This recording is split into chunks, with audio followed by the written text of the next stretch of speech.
first one.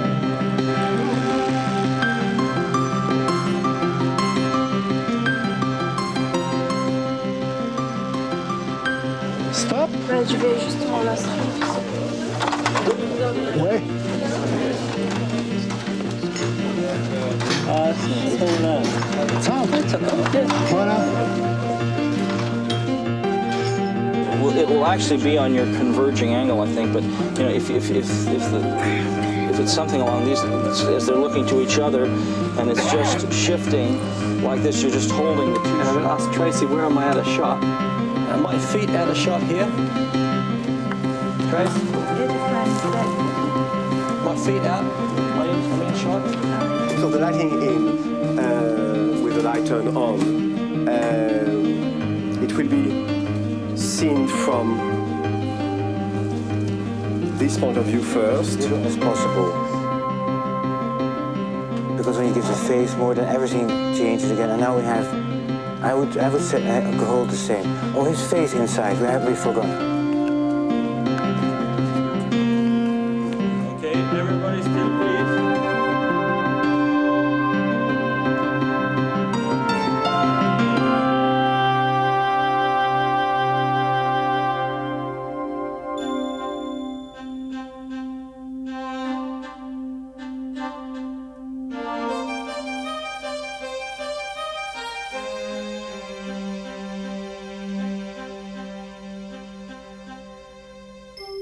And I have a feeling that everything is possible. Cinematographer Denis Lenoir is an energetic, creative spirit in modern French cinema. His imaginative and innovative work in films such as Daddy Nostalgie, Monsieur Hire, and the Australian feature Dingo has established Denis' reputation as a cinematographer of international standing. Denis is also a natural teacher. When asked to conduct the workshop on lighting for drama, he not only shot in black and white, but colour as well. We also shot in color because I thought that it was interesting for the students to see exactly the same lighting, same stops, same everything, same lenses, same everything, in color and black and white, to see the difference. So it was in a way cheating. It was not lit only for black and white. I had since the beginning the idea that I will shoot also color. I've got a ground row that's helping the psych out, but I don't want to see everybody see the. Los Angeles-based Alan Daviau is a leading figure in American cinematography. Alan teamed up with Steven Spielberg early in his career, operating on Spielberg's student film Slipstream and photographing Amblin. He has gone on to receive Oscar nominations for E.T. the Extra-Terrestrial, The Color Purple, Empire of the Sun and Avalon. His impressive list of credits is matched by his breathtaking knowledge of cinematography, his artistry and dynamic personality. The masterclasses presented each cinematographer with a similar set in a separate studio, each surrounded by a cyc. Each set recreated a lonely roadside cafe in the desert at Christmas time during the middle of the Australian summer. The mood is definitely, it's a dramatic one. Joseph Demian, the head of the school's cinematography department, provided both DPs with the same script, but his direction to each in terms of coverage and lighting would result in completely different approaches. Another reflection. And another foreground is yes. coming in. Good, fine. Denis uses 2 long tracking shots, and his lighting is inspired by the harsh desert setting. I started with this idea of black and white because when looking at this set, I had some memories of the Misfits. And I wanted to have this harsh light, outback, desert, whatever, in black and white. I think it's well, something I wanted to see, just for the pleasure of it. Reading the script, I had the feeling that we needed many shots. I mean, for the drama, you will understand very easily, you know, him, cat, her, the watch. This would construct something in one shot. It's very, it's more difficult to construct. So you just have the tempo and the acting. Also, as it is a single shot, I don't want to zoom, or I don't want to go closer and then back. I don't want to have the cameras very intrusive, so I will have just to record, in a way, what is happening. In contrast to Denis' contemporary approach, Alan used the workshop to pay homage to the silent films of the 1920s. With Joe's permission, what I'm thinking, if I'm approaching this in a silent film manner, say an early 20s silent, rather than a moving camera, they would have had a lot of cuts, and I'd love to shoot a lot of coverage of a master, a submaster, and close-ups, you know, on them looking around, and the same thing when he goes in. Do you agree? Yes. You know what I'm saying, as opposed to the moving camera, we can get this. I'm going to keep the lighting simpler For than copyright, we have to yesterday. close the door. And here what I found interesting in this type of thing is that I'm using basically a big soft key for everything on the master shots from left. I'm using a very, very soft key and very hard backlight, which is something they did a lot in silent films, because they had, it's interesting how it evolved. They didn't have hard lights that they could handle well enough until, I think, later on in the 20s. So if this is like a late teens, early 20s kind of inspiration, or conceit, as one would say. But I really, I feel that you can do, when you go and study a period and you're trying to evoke it, study the films, try and see through the fact that you're seeing them duped several times, and try and understand what the cinematographer was trying to do at the time the film was shot.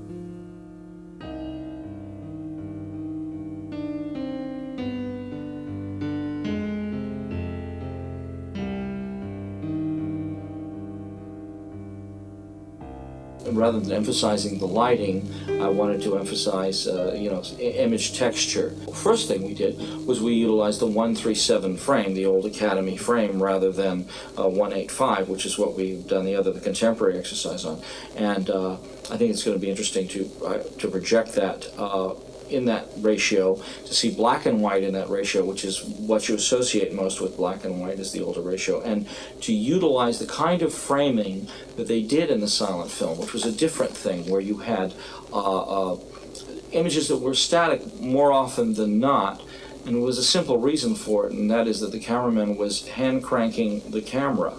And so one hand was occupied doing that. And so he might be able to work out a pan with his left hand, but not so much panning and tilting at the same time. And it's interesting because cameramen at that time had they had the capability of using motors. I think there were motors from cameras from 1919, 1920 on. It was not a big deal, probably even sooner, but I mean readily available. But they preferred to hand crank because they felt it was part of their photographic style, because they controlled motion and how motion was going to be recorded. And I'd already done a little meditation on that kind of thing in Avalon with the use of stretch printing. Here we couldn't go through stretch printing, so what I decided was just to make a modified 21, 22 frame per second, so just slightly sped up to give a little bit of that movement texture to the image. So, back to the lighting, or starting to think of the lighting. Daddy, what stocks? What stock? Double X for the black and white, and why not 9.3 for the color, because it is the same speed. And maybe the same kind of contrast too. About the double X, we saw yesterday the test made yesterday morning by Alan.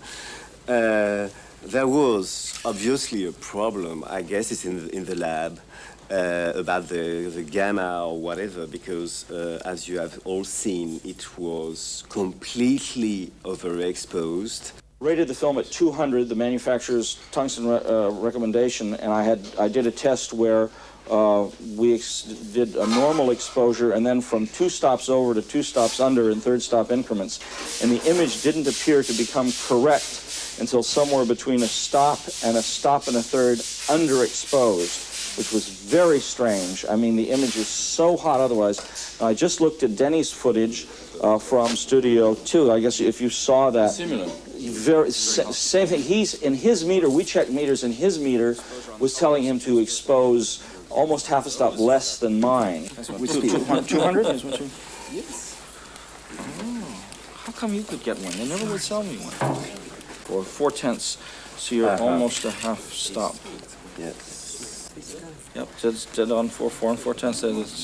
So you are reading almost a half stop. Yes. Okay, so I'll keep that when we see what you do. Well, I'm not supposed to look at your film. That's right. Well, you have to can. tell me how it comes out. All right, I think I have to expose at 400 to be in the neighborhood, and we'll probably wind up printing a little higher, maybe 27, 28. As a cinematographer, it certainly goes against all of your nature to underexpose a negative, a stop or a stop and a third. Oh, you know, what if they find the problem and fix it before my film gets processed? Alan's first shot of the day is the wide master shot for the actor's entrance. I always like to have some realistic light happening before there's a rehearsal. If I'm in an interior, I put light through the windows for a day interior. If it's a night interior, I want all the practical lamps turned on so that basically there's indicated light sources there, because I find that actors and directors, when light is indicated, tend to block a scene to the light sources. Good actors feel where their light is, they know it, and they gravitate toward it. This helps the cinematographer incredibly if this happens. But if you go into a set and simply have some light bulb screwed on the ceiling, say for work light, oh my God, actors can get themselves into knots facing inward in such ways that you'll never get light on their faces. And that suddenly becomes the scene. One of the problems you encounter when working in studio for daylight exterior is, of course, the realism of it. And because by eye, you see that the supposed to be sky, which is the white thing here, is so close that you don't have at all the feeling. You don't have the room to put something in between. I mean, the lighting coming from under or whatever. And it's so close that you... And everything is, well, it's soundstage. So the black and white will help, in my opinion, to have a more stylized look. Alan began lighting by placing a 10K sun source high above the back of the set. I think, oh, I know, we can tilt up the 10K now that it's at this height. Well, let's see. And that bottom door is as open as it can be. All right, I guess we got to tip it down just a little bit to just touch that treetop. Aha, you're just breathing on it, good. Does that fence bend in? Does it come in? Okay, what I'd like to do is take that fence this way so that we can hide some ground roll lights to help out the cyc there. We'll also be able to drop, I think, all of our battens in the back down a little lower, which will help the lights lighting the cyc from the top and also help our angle on our 10K. Sorry, you're going to be lighting from black and white? As I said already, I'm going to light as I can, and then shoot black and white. I'm not lighting for black and white because I don't know exactly what does that mean something, lighting for black and white? If you work for black and white, you have to figure what black and white you want, and you are going to light it in this direction. There is no one way to work with black and white. It depends what we are looking for. You can look for a kind of dirty black and white, grainy, handheld black and white. Most of the time, when you do or when you see short films in black and white, everybody is trying to do 40s black and white Hollywood, which is, I think, a kind of cliche. When you've developed your vision to utilize color to aid in separation of the scene, you have to constantly remind yourself that it's not going to help you. Then the only thing that matters is tonal value. Light and tonal value is the only thing that's going to give you separation in black and white.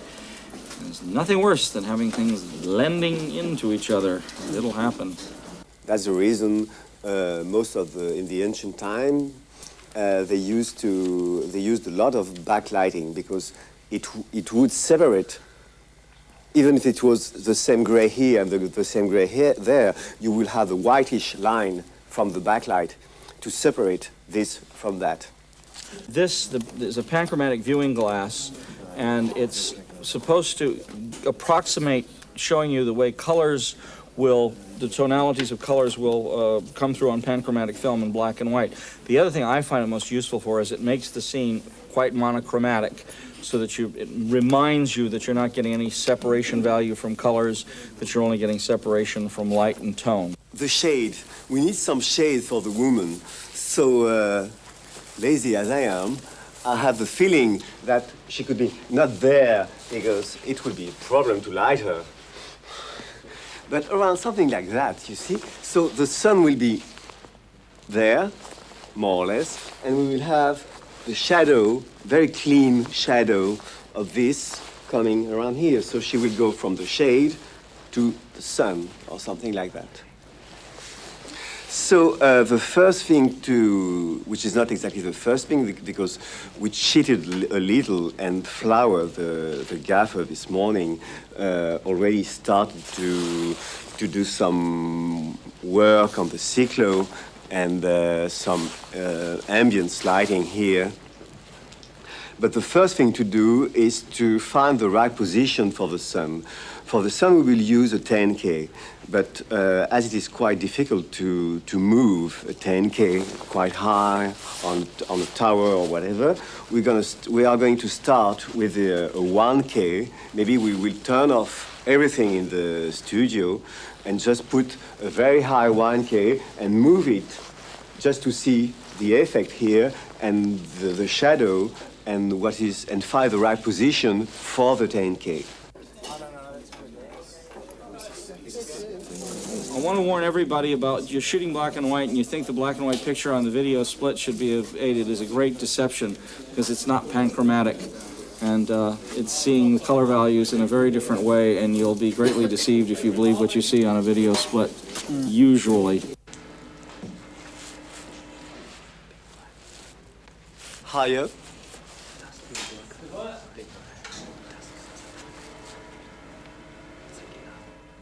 So the reading here, it's 4.8. Sorry? 200, I say, no? Is it 200? Yes, 200. 24 frames. Which was quite good because if we want one-stop overexposed sun, it will give us 2.8 point something, 2/3, which is a good stop. I'm quite happy with that. My taste is more to avoid colors and to have everything with, I would say, white light. But in this case, to be a little realistic, it can't be everything the same color. The sky, the sun, and the reflections from the ground and the inside. We have to go for different colors. So we would put some quarter CTO on the 10K and half CTO on the bouncing light here, which will go under the veranda. We will do nothing for the sky and nor for the ambient lighting, because the sun will be a little orange. And inside, I don't know yet what we are going to do. No. So here, we need, in fact, some general level and some effect. So the general level will not come from above because it would be so it will come from, it's good because there's already the Robbie Mueller's folly. But we need some bounce light here. I've been told that they have some shimmerers in this school. Yes, they have. It's something you put in front of the Fresnel lamp, and it becomes a beautiful soft light.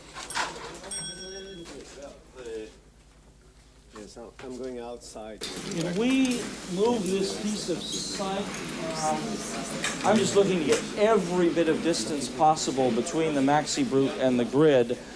Just pull the sight back so we can back the Maxi up to the wall, because we want to get as much spread on the grid cloth as we can. Because that'll give you softer light. I'll see. Now, that's as far back as that goes. Could we spread those? Yeah, I can get it back probably about 6 inches more, but that's it. Okay, and let's just sort of see if how much will those spread individually? Yeah. Can we tilt them up and left and right a little bit just to get as big a pattern on that grid as we can? Yeah.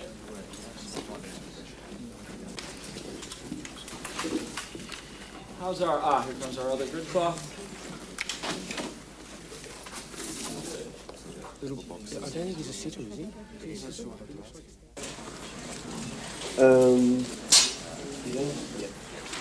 It's more like 90 degrees like that. An offset bowl, yeah. And I just didn't want to put it on because we were just looking at the positions. I said, why'd you put it on, you know, and everything. And I said, well, it was because we were getting in between the columns. I think we can go a little more here.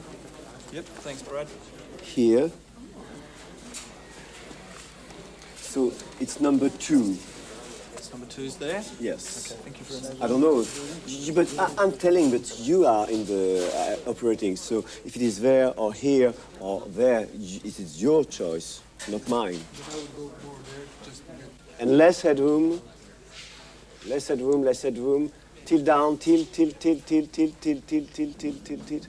Oh. But anyway, the place is better, but maybe it's too wide. We'll see later on for the, maybe we'll do with another lens. My question is, it's not to hold the sand. Is it Yeah, just it's the worst thing. You're absolutely right. It's the bottom of the 10K pattern, and it's just brighter than any of the other parts of the ground, and it's showing that there's a light focused on it. Would we be able to put any kind of little scrim, a net, Hampshire frost on the bottom of the pattern? Yeah. Everybody can see what we're talking about is where the hot spot of this particular 10K. And you know, I think it's because the fence here is closer to the site. We don't have as much room. That's one of the things that's giving away the presence of that light. Something about hard light sources is that when you're trying to cheat an angle, it usually reveals itself exactly where that's happening on the ground. Do we want to make just for the pleasure, because we are unemployed,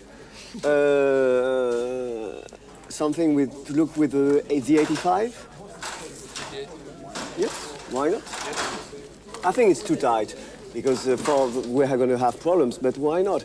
2 shots, she sit down, maybe she disappeared, and then we are with him, we go back with him, 2 shots maybe at the end, yes, and then come back, we'll see. And then, because for the end it would be better, probably. I'm not specifically we're on the phone if it is tighter. Let's go for the 85.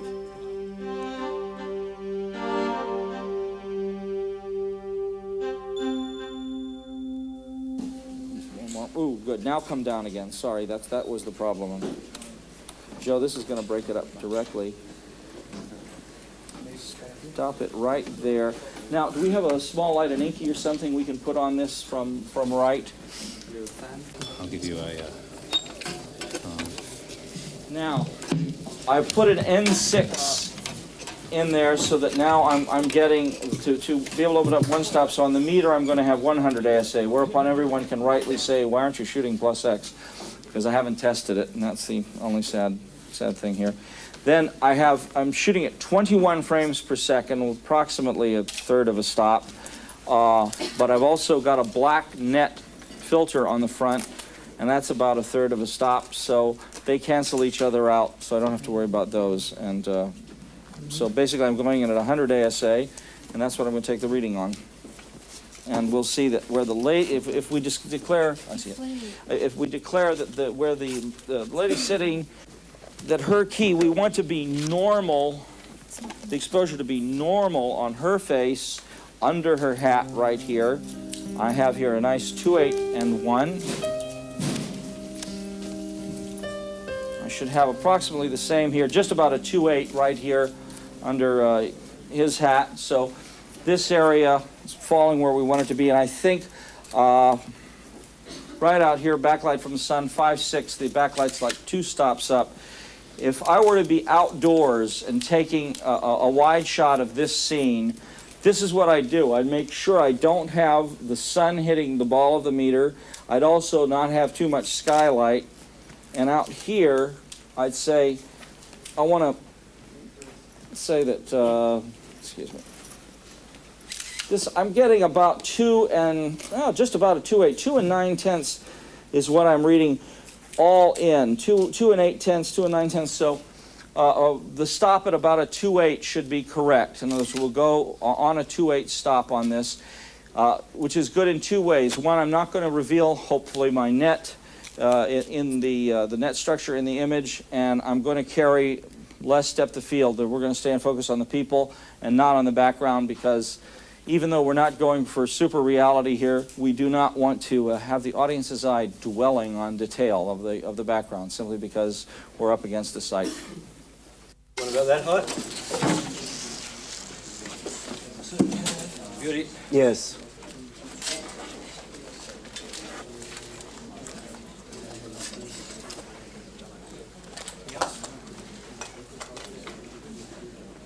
Who's they going to be for the shot? Is it this lamp?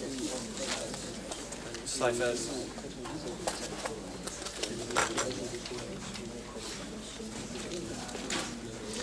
Is it okay for the reflections? You will check. Let's see a pro mist in there. Let's see a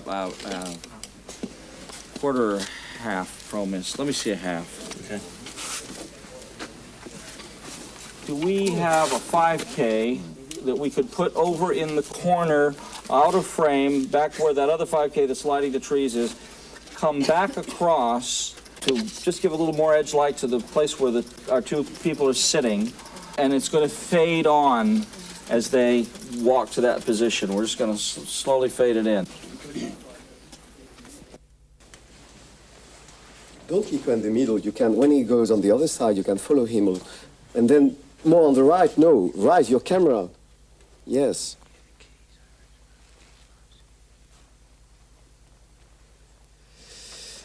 Yeah. Please, stop. Okay, we have a problem. Okay, now. Oh, you've got to hold your hands. Upper left first. That's the one that counts. Come on in. Okay, I'm looking. Come on in. I don't see you yet. There you go. Whoa. Okay, come in. Stop there. Come in a little more. You got to get your head out of there. I'm sorry, I can't see you. Okay, that's what I'm asking, John. Come on down some more. A little more out. Stop. Right there. Okay, that's almost on the glass now. That's still okay? Yeah. All right. In the final setup for his first shot, Alan lit the cyc with a ground row and grid-mounted 5K cyc lights. The sun is a 10K Fresnel with Hampshire frost across the bottom to reduce a hot spot on the ground near the table.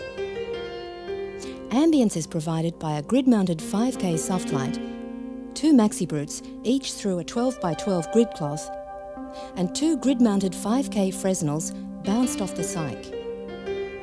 A 2K and a 5K Fresnel provide rim light for the actor's entrance and highlights on the background, and a 5K Fresnel is turned up on the dimmer as the actors enter to provide rim light when they're seated at the table.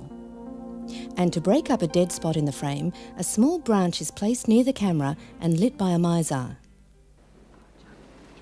Roll camera. Rolling. Action.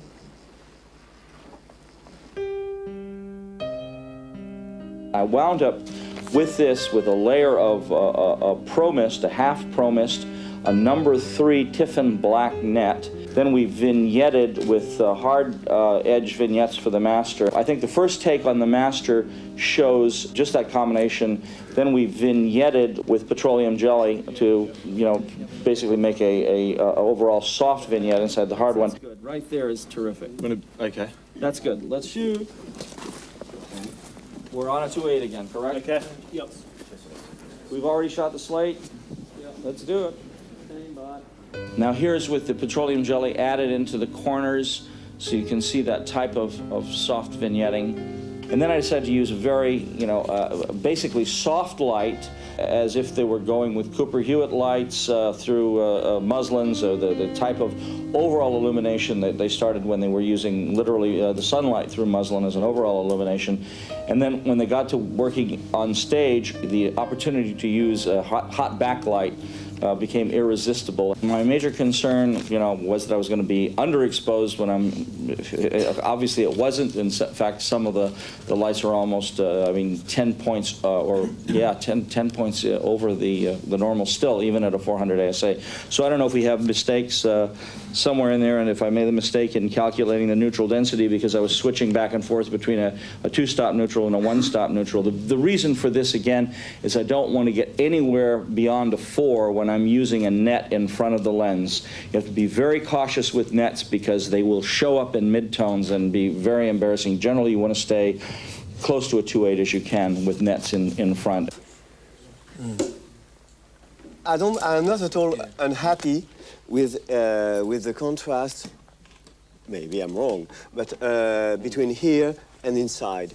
What I feel is that the contrast here between the sun and the shade is a little too weak. The only thing we could do is turn off one of these. Can we try flowers to turn off the big one here? Yes.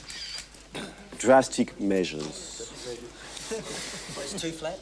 It's soft, not flat, but soft. And it's supposed to be harsher. Denis shoots at T4, and in contrast to Alan's strong backlight, Denis positions his sun source behind the camera. It is a 10K Fresnel with a 1/4 CTO.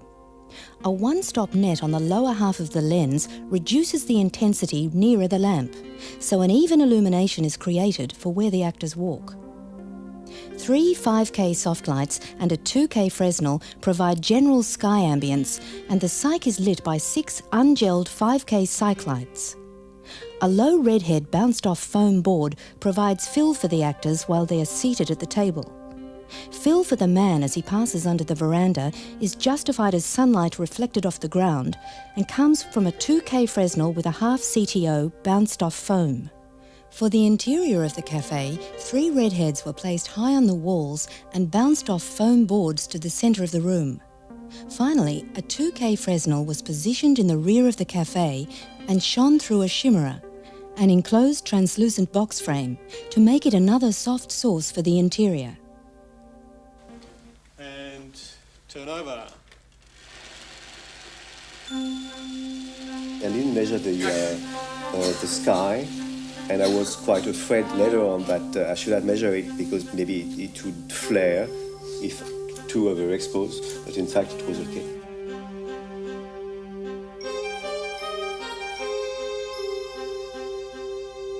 We had some surprises with the 5222 black and white stock. It was overexposed. We don't know till now where was the problem in the stock, in the processing, or in our meters. But there were obviously something wrong.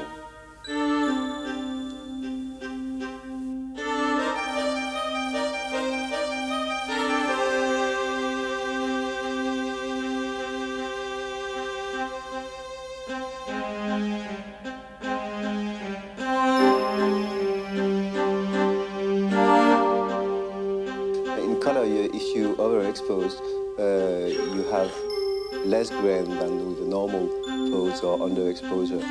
In black and white is different. If with the overexposure, too big overexposure, you have also some grain. There is some grain on the whitish piece of wall, which probably comes from the exposure.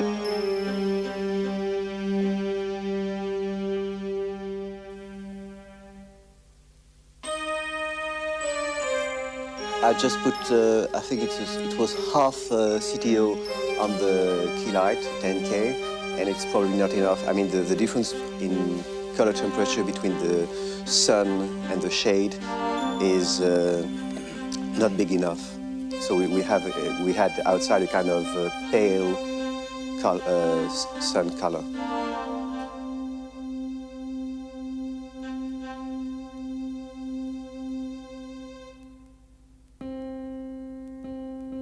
For his second shot, Alan used the same camera position as for shot 1, changing to a longer lens to provide the style of coverage common to films of the silent era.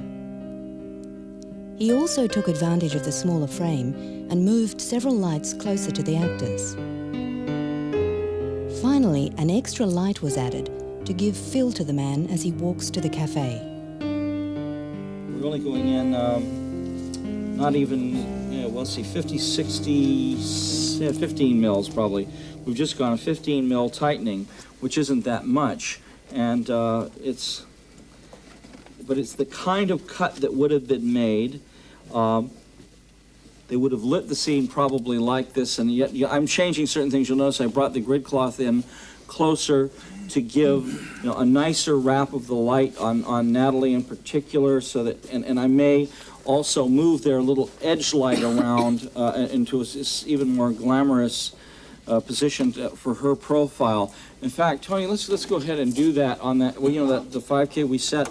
See if we can now come into the scene with a little more and move it more lamp right, so it gets past her hat brim, gets both of them.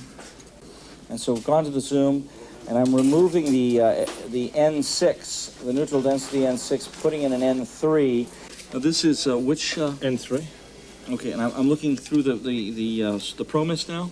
The black net. I'm just looking through the black net, and the ProMist is still in there. Oh, okay. And then that's the N3. Yep. That should take me to a 4. And that looks quite good. Now, it's okay, Matthew, let me just see you stand up to go to the phone. And he leaves. No problem. Good. Let's plug one more hole here. I'll show you what I'm going to do. Could we hide something behind the table back there, the big table, like a baby soft, a 2K soft, and just shine it up into that fence and just fill it. I just know that's going to sit and glare at us. With the addition of this final 2K soft light, Alan is ready to shoot. The basic setup from the wide shot has been retained. The branch has been cheated in so that its position within the frame remains unchanged.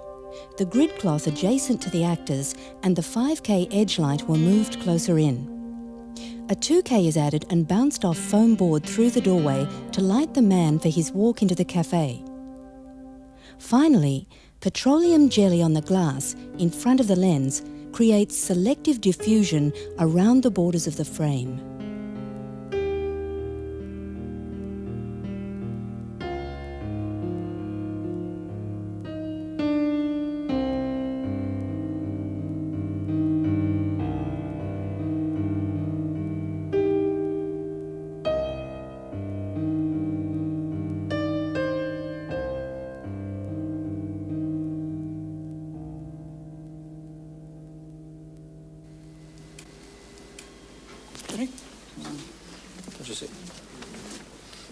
Good. Yeah, nice, all right. Nice pacing again. We are checking the gate, I guess, and going in to see about close-up of the lady.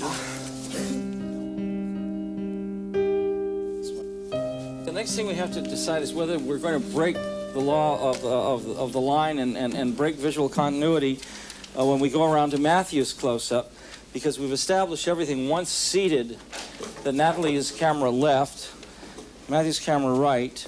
Now, we'll shoot her close up here. Her reference to him will still be camera right. But oftentimes they used to break that rule to not good effect, and they'd come over here to shoot his close up, which would make their looks wrong. I think that would be too. We'll shoot his close up there. Boom, boom, boom. Yeah, and as we're going boom, boom, so that we'll take her close up next, because it's theoretically the closest to being lit. One option to go this way, or the other option to come this way. To not jump. It's easier to follow this side. Can we get rid of this? We will use it later on, but I don't know where. Don't touch the track. Maybe you are going to use it. The table is not there anymore. Yeah, the table is here. The table is here. Can we have the table here first? The action in Denis' second shot takes place a short time after the first. This time, the woman is in the shade. The man looks at his watch and walks inside to make another phone call. Stop, stop, stop. Is there any problem already up there? Do you discover the... No, that's okay. Still moving? It's moving, moving. Yes, I would like to... We have to move, I think, quite fast because he has quite a short way to go and we have a very long way to go. Okay. Venanti, can you stay at the phone? I think that we discover the man too soon, so maybe come back. Back, top. Pan a little, yes, something like that. So we need something like that, but 2 times. 2 times in this color. One like that around here for her, and one here, very low for him. Okay. Flood. Is it completely flood? Put them in down if you like, if you want to keep the spreads. We have already shadow. So Danny, what reading are you getting then now? For her? When? Or are you aiming for? The 4 again? But as I was saying, it's the reading. I had a redhead, right, and I had a feeling, maybe I was wrong, that it was not enough. Right. And then I went for this blonde, and now the readings looked okay. It was 2.8 and 3 point, which was something like we had before. But at the same time, it was wrong. I mean, the problem was not 2.8, 2.8.3 or 2.8 point, I don't know. The problem that I could see that there was a lamp here feeling the shadow. Yeah. You understood the problem is that we were using just a small square of the polystyrene because we don't need it that much light, but it was too strong. Right. Now it's wider, and I can read 2.8, which is, I think, okay. Rehearsal, maybe?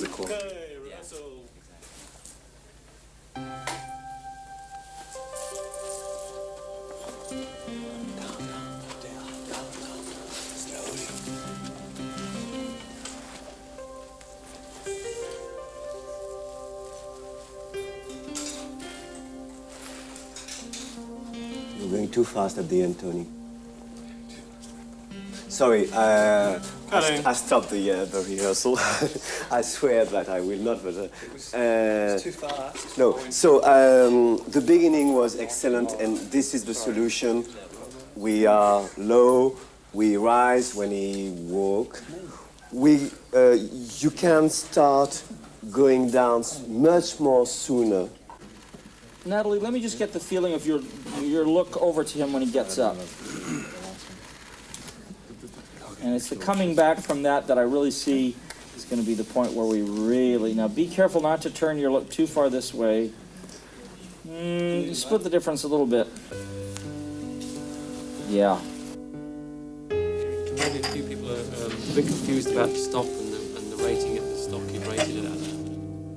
We started out rating at 400, and the first thing I found out was that if I'm using a black net, a net in front of the lens, I have to be careful not to stop down any more than a 4 on a lens like a 50 mil. So I put my reading I would have been at a 5.6, and so I went ahead and went an ND6, which opens me up 2 stops, dropped my rating from 400 to a 100, opening us up to a 2.8 for the original master. Then we went on to the zoom, and the zoom proceeded to, since it's only a 3.3, I went from an N6 to an N3, making my rating 200 ASA.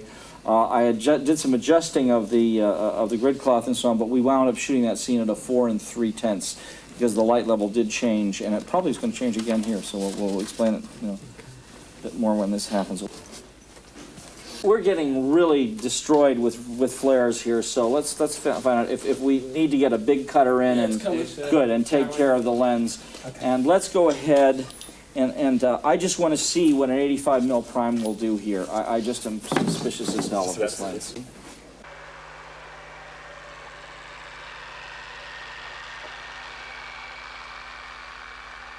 I think we better to cut now.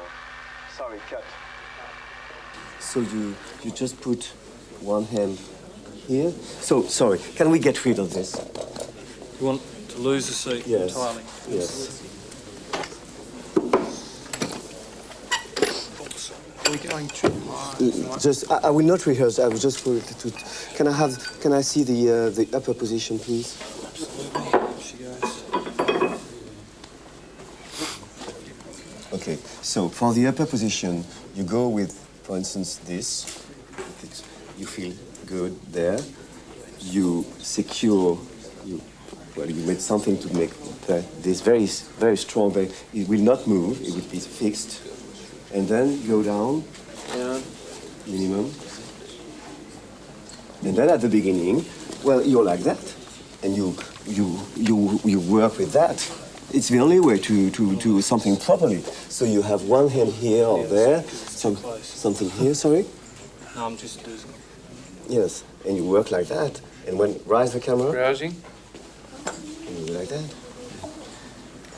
And you follow, follow, and then you can walk here, something like that, down,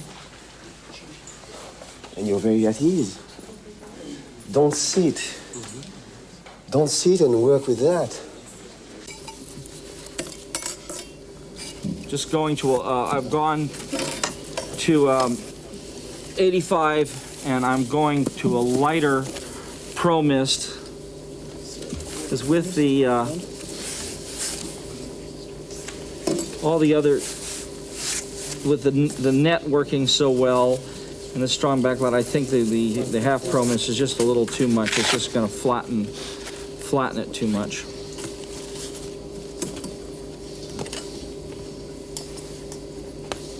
As Peter James would tell you, this having the overall neutral density is going to also flatten the image.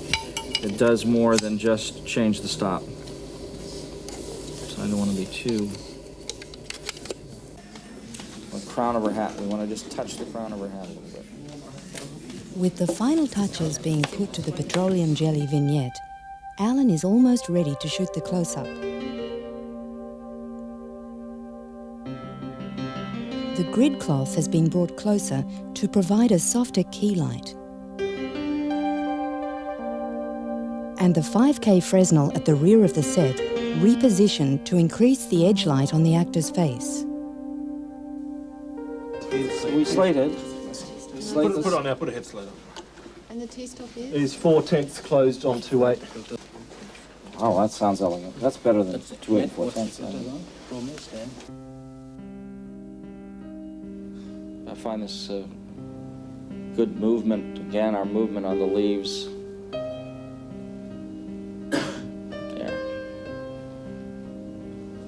I wish I'd gone a touch brighter. I'm a little too subtle with the key from left, that soft key light on her. I should have had that be a bit brighter. I like the lack of fill, but I should have had a little more intensity in the key.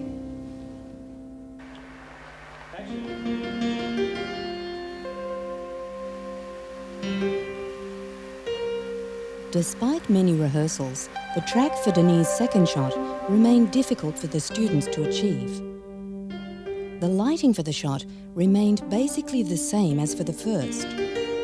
The cafe interior, sun, ambient skylight and cyclights are unchanged.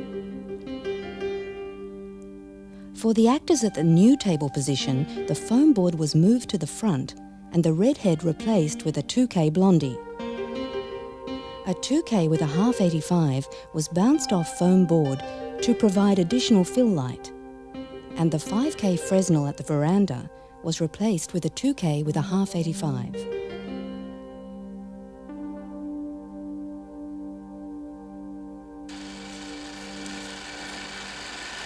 Cut. Well, we had something. Maybe a look from Dasha. Sorry. It's okay. I wanted to try something which is supposed to be forbidden, which is to have the sun above the camera, something flat, to try to give this hard bush lighting. In black and white, we would have need some separation, some side or backlight on her shoulders because her right shoulder is completely melt with the wall behind.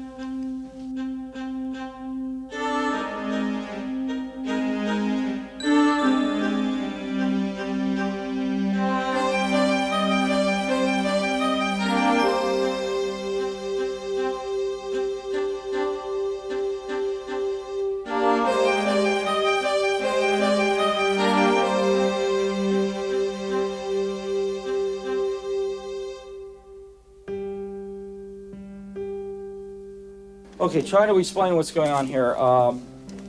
Lighting the inside here, unlike yesterday, we're making a more movie natural balance of this.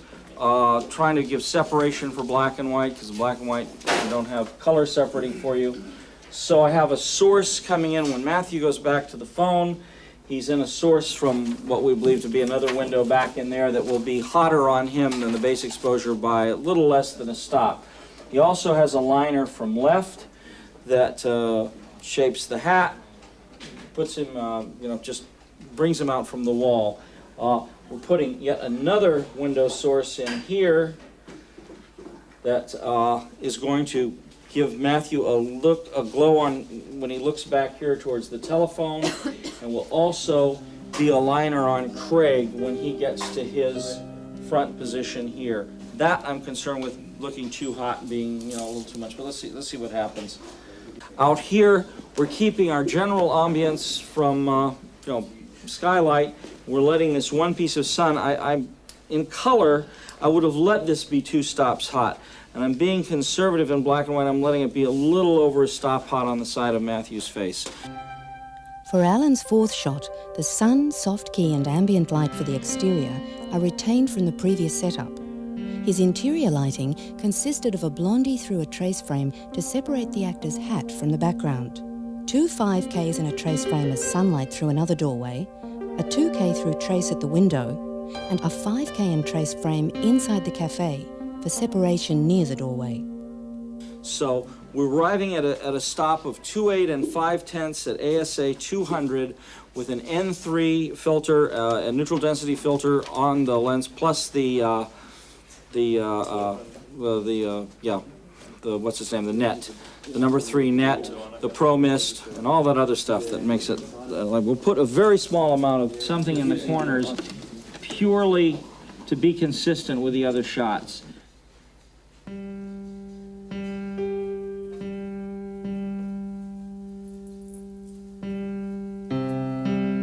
Notice how in black and white I'm getting bit by the fact that his hat doesn't separate well against the telephone machine in the back.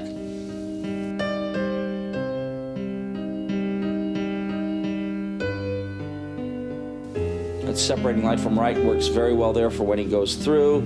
Then he finds his key over from the doorway. And I have a separation light that's coming from left, and it's not strong enough to separate his hat. See how I'm losing his hat against the darkness of the background? These are the things that are the trickiest when you're adapting your eye from color to black and white, because you're so used to color separating things for you. And here it's not going to do it. Alan's fourth scene completes his sequence of 1920s static shots. Both cinematographers established the need to retrain the eye to see contrast in tones of black and white. Denis' modern tracking coverage was itself a contrast to Alan's careful period reconstructions. Each DP had approached black and white from his own creative perspective. Dust storms on this today. I've heard about that one. I haven't seen it yet. The vastly different footage that follows strongly supports Denis' contention that it is the cinematographer and not the black and white stock that determines the style of a film.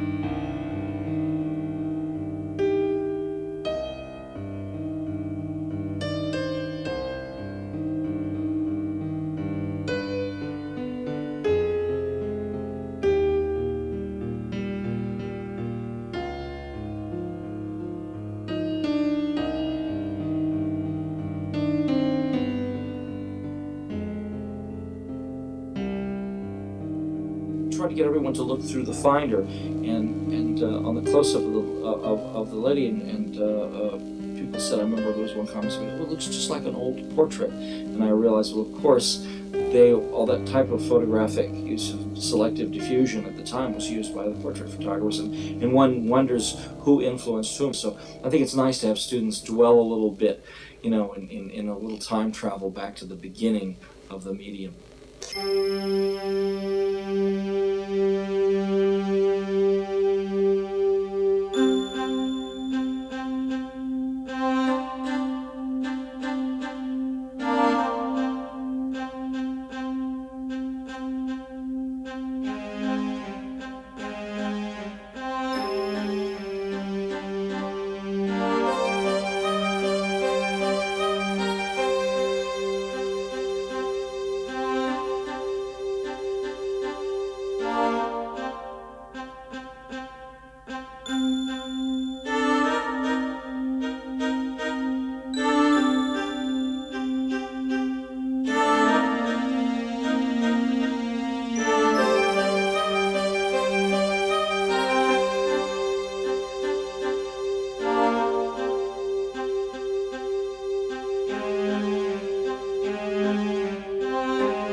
At most, a quarter of what I'm saying are things which I think are definitive.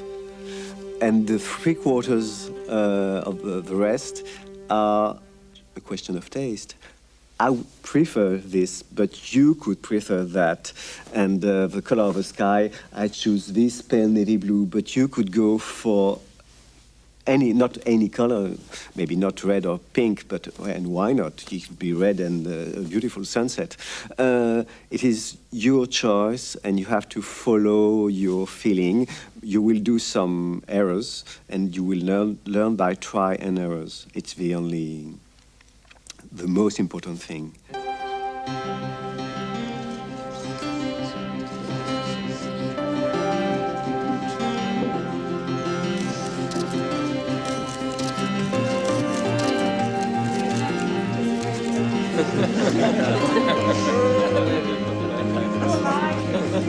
One of our international cinematographers is missing. Hang on.